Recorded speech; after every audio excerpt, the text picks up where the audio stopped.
Good afternoon and welcome to the October 24th, 2024 regular board meeting of the Sunshine Coast Regional District. I'd like to call the meeting to order at 1:06 p.m. and acknowledge that the Sunshine Coast Regional District is within the territory of the Sechelt and Squamish First Nations. We have an agenda before us. Are there any additions to the agenda? I'm going to move it as is. Yes, thank you. Seconder? Yes. All in favor? We have an agenda. First item, we're on to number 3. It's 3.1, regular board minute meetings of October 10th. Are there any errors or omissions? Move to approve the minutes. Thank you. Seconder? Yes. Any discussion? No? All in favor? Done. Thank you. Any business arising from the minutes or unfinished business? Seeing none, we'll move on. Business arising, no business arising, presentations and delegations, no presentations and delegations. We're on to reports. So we're on to 6.1, Committee of the Whole meeting recommendations 1 to 6 of October 10th. It's page 9. Before we adopt the recommendations of block, would directors like to pull any of them for separate considerations? No? Hearing none. Can I have a motion to adopt? Yes. I see a motion, see a seconder. All in favor? Thank you. Next item is 6.2. Electoral Area Service Committee meeting recommendations 1 to 17 of October 17th. Directors, would you like to pull any of those? Oh, don't see any. Can I have a motion to adopt then?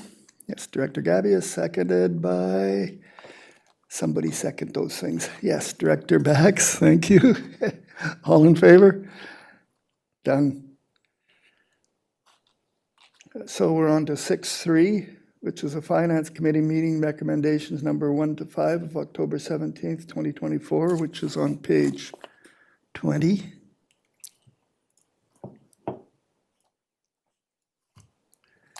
Before we adopt those recommendations as a block, would any directors like to pull any of them? Nope. Can I have a motion then to adopt those recommendations? Director Toth, seconded Director Bax, thank you. All in favor? Done. Okay, we're on to staff reports. Item 6.4. It's Wood Creek Park Wastewater Treatment Plant Upgrade Engineering Services Contract Amendment. Mr. Soji, Manager Capital Projects. Let me get down to that one and yeah, could you introduce that for us, please? Yes, thank you, Chair. And through the Chair, this report is recommending a contract amendment for the engineering services for the Wood Creek Park Wastewater Treatment Plant project. We're just heading into the construction phase. There's a tender out right now that closes on October 30th for the construction. And this is to extend the engineering services portion of the work for our consulting engineers, integrated sustainability, and for the construction management and the post-construction engineering services work. So the cost is, as you're aware, when we close the initial RFP to award the engineering services, we only do the design stage, and then we come back, even though the construction stage is included in the RFP, we always bring that value forward later because we're not sure what the costs are going to be. And we received a quote. It was reviewed by staff and deemed acceptable, and the recommendation is in front of you to amend the contract the value. And I just want to note that the recommendation in front of you includes 15% contingency, just in case there's additional fees that crop up as the construction progresses. So I could take any questions if you have. Thank you. Director McMahon, you have? Thank you for rescuing me. If I could just be reminded, are we on time more or less with this project going ahead? And when is it forecast to finish? We are still ahead of the grant deadline. There's been a number of delays in the project.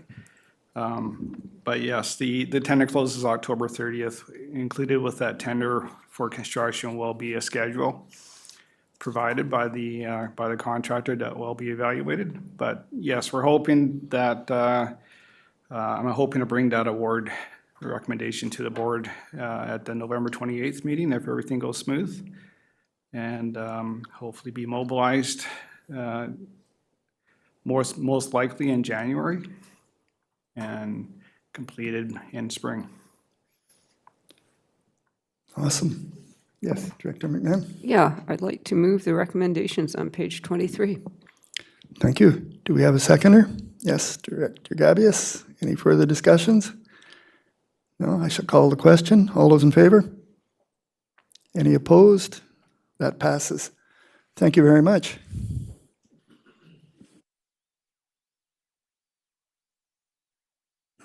We have no communications. We have no other motions. But as Laurie would say, we have bylaws. I can't sing as good as her, so I won't try. So I'd like a motion for first and second reading of the official community plan amendment bylaw number 64115 of 2024. Yes, Director McMahon, seconder. Yes, Director Gabius. Any further discussions? No? I'll call the question. All in favor? Any opposed? That passes. Sorry, just flicking down to item 9.2 on page 30. And We were supposed to do first and second reading. yeah, we did first and second. Yep, I did first and second on that. That was correct. It was first and second reading? Yes, thank you. Okay.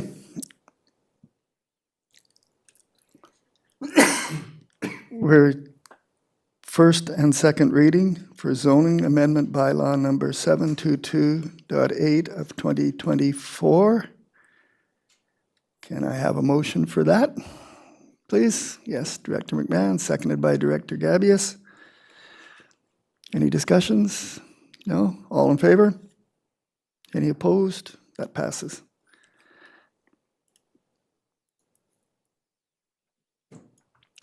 So we're on to 9.3. It's transit fees and charges amendment bylaw number 626.5 of 2024. And this, I'm looking for a motion for adoption. So moved. Yes, thank you. We have a seconder? Yes, I see a seconder, Director Gabius. Any discussions? Seeing none, I call the question. All in favor? Any opposed? Don't see any opposed. That passes.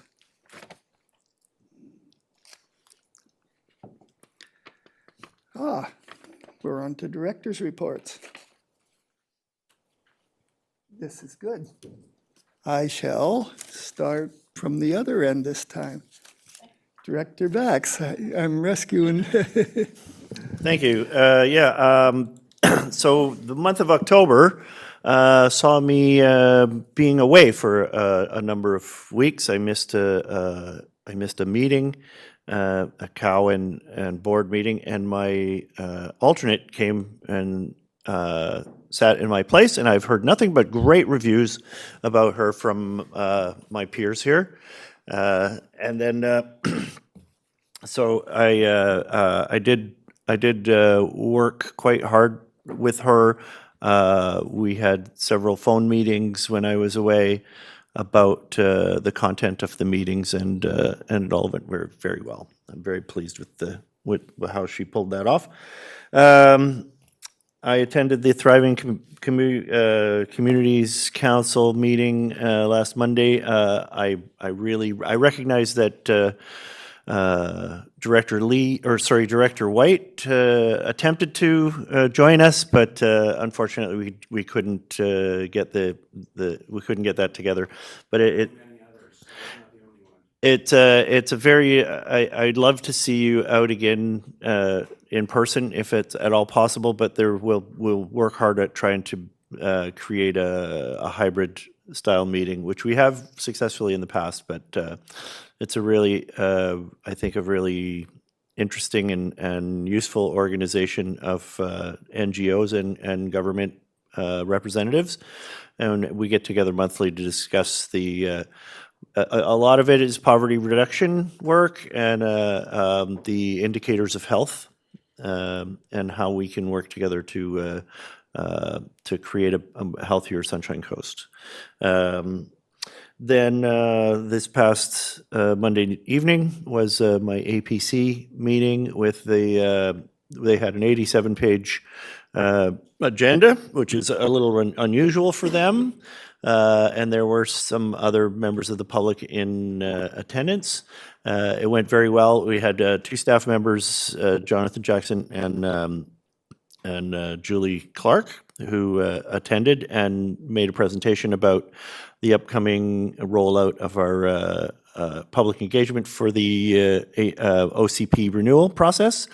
And I found that the discussion and the presentation and the discussion left everyone on the same page. People really kind of got it, and so now they know what the process is, and everybody's very excited. We have one of our members is a planner in another municipality, and she was very excited about the whole process.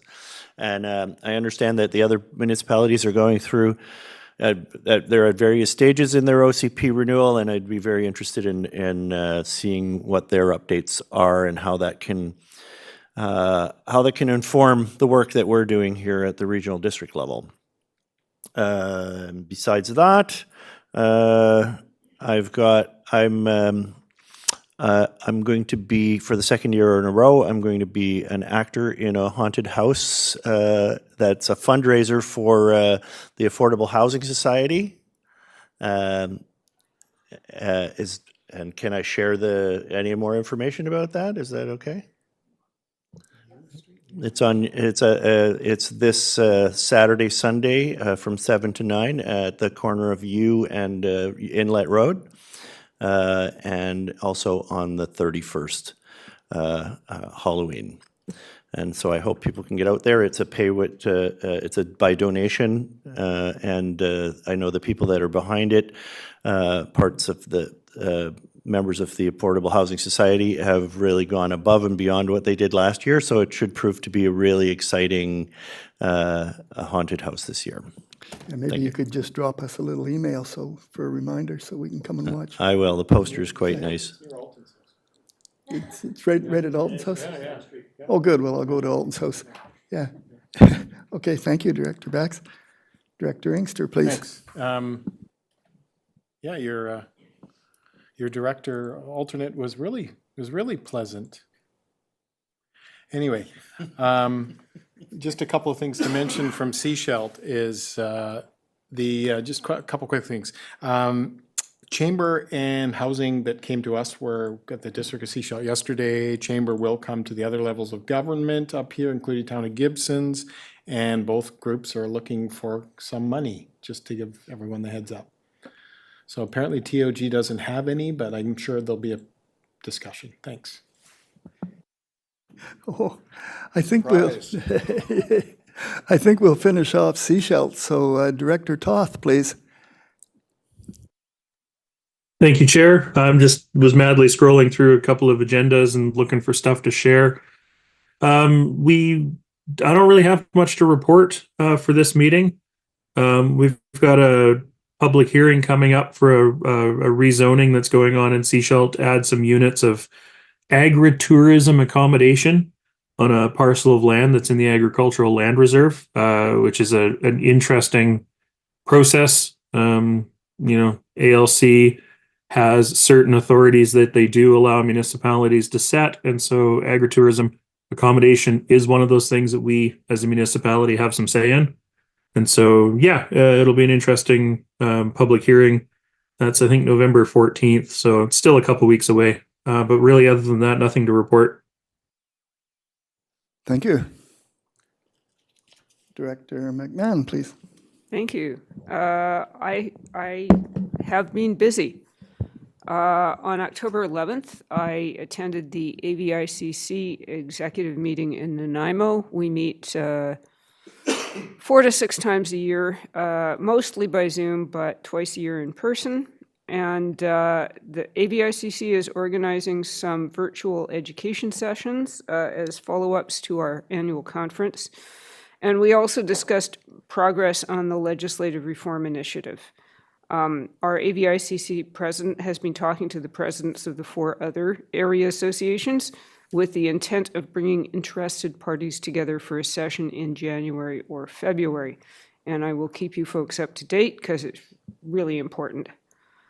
On October the 16th, I attended a Climate Caucus webinar on managed retreat. I shared the link with my colleagues. If anyone else is interested, I would be happy to share a 2023 Atlantic Canada report. I mean, it's specific to Atlantic Canada, but pretty much the whole situation is the same here, except I think they're eroding faster than we are. Last weekend, I went to the art crawl, and I was super grateful not to have any washouts on the Sunshine Coast, but we did not get nearly the amount of rainfall they got in North Vancouver, so we were very lucky. Nonetheless, the pedestrian footbridge at Chester House flooded again on Saturday morning. October the 21st, I met with the Fire Commission. The major topics of discussion, and I don't want to take Area F's thunder, all right, were the department's deficit as reported on the October 17th Finance Committee agenda, and a proposal for a feasibility study on extending the fire protection service area into Area F. A petition of 69 properties has been received. Our fire chief wrote a report on whether it was feasible to do the boundary extension with the current staffing and service level of the current department. The answer was no.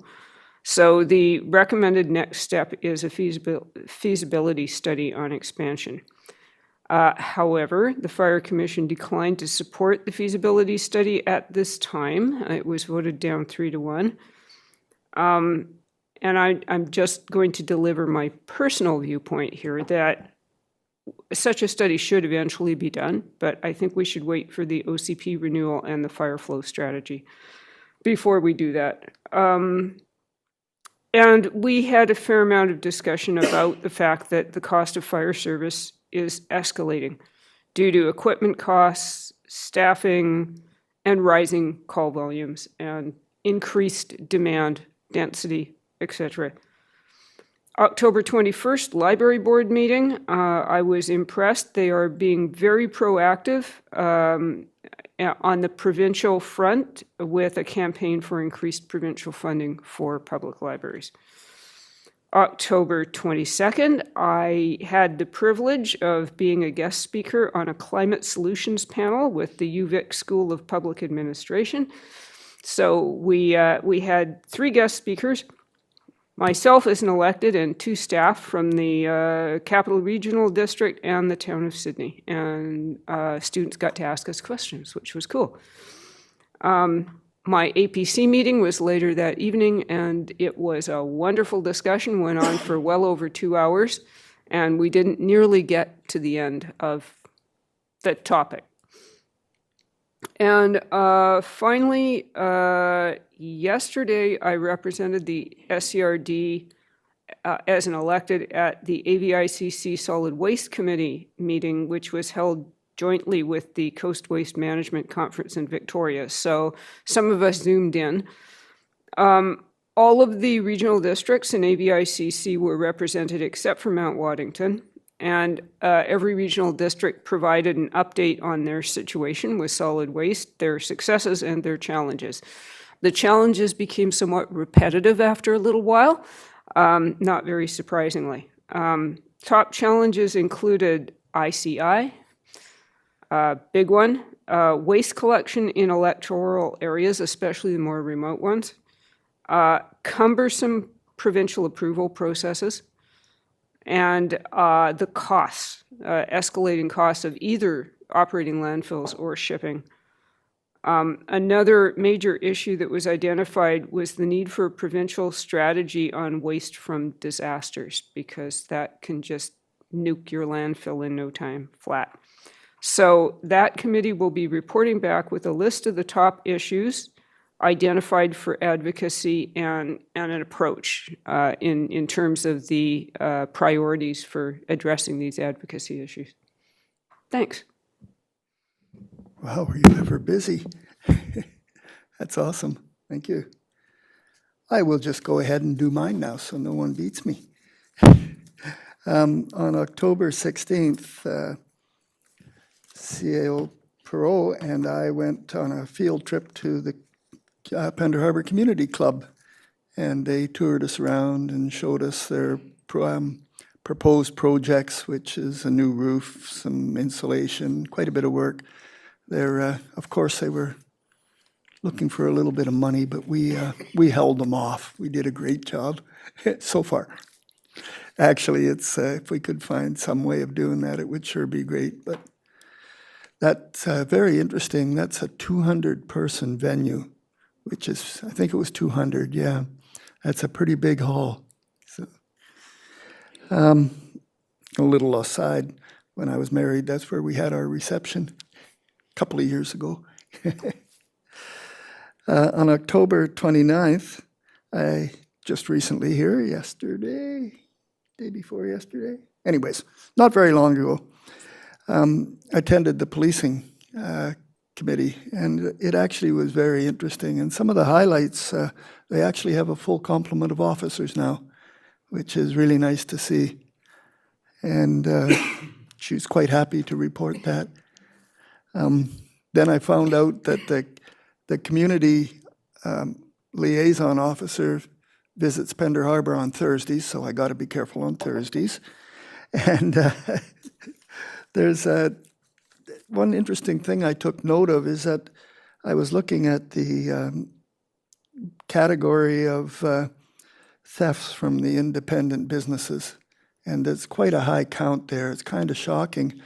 And then I was listening to the news, and it's kind of a province-wide phenomenon right now. So that when you think about small businesses and losses to theft, it's bad. It's hard on them. That's their profit, you know. It's hard to understand. And then the last thing, on November 6th, I've been invited to present at the Federal Standing Committee as a witness on abandoned and derelict boats. So I could have actually traveled over to Ottawa, but I elected the Zoom. Yes, Director Stanford. I was invited too, so I'm really glad that you're going to speak, because I wasn't organized to do it. So thank you. You coming too, or no, you ducked? I will watch, but I'm not going to speak. Oh, okay. It's November 6th. Okay, I'm going to go drive around the harbor and just count all the boats, so I'm current. Yeah. So that's it for me. Thank you very much. Director White. I've been too busy to write a report, but I think my reports are going to be quarterly now, the way things are going, at least this quarter. So I'll get one by the end of the year. Not going to wing it, eh? Director Gabius. Thank you, Chair. And I was at the policing update as well with you, and it was great to hear that morale is high and they've fully staffed. And I was really happy to hear that the youth liaison position will come back early next year. If you look in the calendar invite, all the stats have been split by area, which is really handy, and also the stats for the whole coast. And their numbers are looking good. Seems like crime is down, and but there are spikes in, was it thefts from vehicles and from private properties, I believe. But the RCMP thinks that's due to their messaging, encouraging people to report crime more. So that might be what it's about. I had the Half Moon Bay APC meeting took place on Tuesday night. Very robust discussion, especially about process, and Area E did not really get to the questions that staff wanted input on, so they will be continuing the discussion later. And I am very happy to say that I am now co-chair of the Vancouver Island Coastal Community Climate Leadership Group, and we met yesterday on Zoom, and we were thinking about what we want to focus on this coming year, and there will be some communications coming hopefully to the board. You'll see it in your reading file for sure, and we're really looking at advocacy, how we can do it better, more effectively. And I'm very excited about this project. And interestingly enough, Director McMahon is the appointee, and I was her alternate. And through some, it was okay for me to become co-chair. So you'll have two great representatives in this group. Thank you very much. I agree, we will have two great representatives. Director Stanford, please. Thank you, Chair. The weekend, the atmospheric rivers definitely hit the lower coast heavier. We had 162 millimeters at Port Mellon. Most of us survived, although parts of the beach at West Beach on Keats have fallen into the rocks, and this has been an ongoing problem that they're hoping to get some fixes for soon. Gambier was stop number 1 on the art crawl, and we actually had brave souls that came across in the wind and the rain and hiked up to the community center, and there was amazing art. We have a lot of talented people on that island. I was at the fire service meeting with Director McMahon. I think she's covered that well. Not entirely comfortable with the result, but I guess we can just keep working on that as a board. There was the joint APC meeting on Tuesday evening with Area B. It was informative, and then we broke out into our respective APCs. There's a lot of good ideas about engagement opportunities from the Area F APC, and I think they're looking forward to how they can engage further. And tomorrow I am co-hosting the House Sound Community Forum at Camp Elphinstone, just past Langdale. That's the YMCA camp. That will be the first opportunity for our 2 new MLAs, one from Sea to Sky, the Greens, and another from Sunshine Coast. They will be coming to the meeting, and it'll be their first opportunity to meet as officially elected people, all the locally elected people from Whistler through to West Vancouver. We've got a good turnout expected, and we'll be looking at climate action strategies from different communities. I think Squamish Nation will also be speaking to their action strategy on a high level. So we'll be reporting out on that. It's going to be a beautiful day tomorrow, and excited to be doing it. So thank you. Well, thank you. And thank you, directors. Very informative reports. Let's see, we have no new business. So I need a motion to go in camera that the public be excluded from attendance at the meeting in accordance with Section 91A and E of the Community Charter. Personal information about an identified individual. Can I have a motion? Yes. Director Inkster, seconded by Director McMahon. All in favor? Okay, we're ready to go in camera.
Welcome back to the regular board meeting of October 24th, 2024. Could I have a motion for adjournment, please? Yes, Director McMahon, Director Inkster, all in favor? We're adjourned. Thank you very much.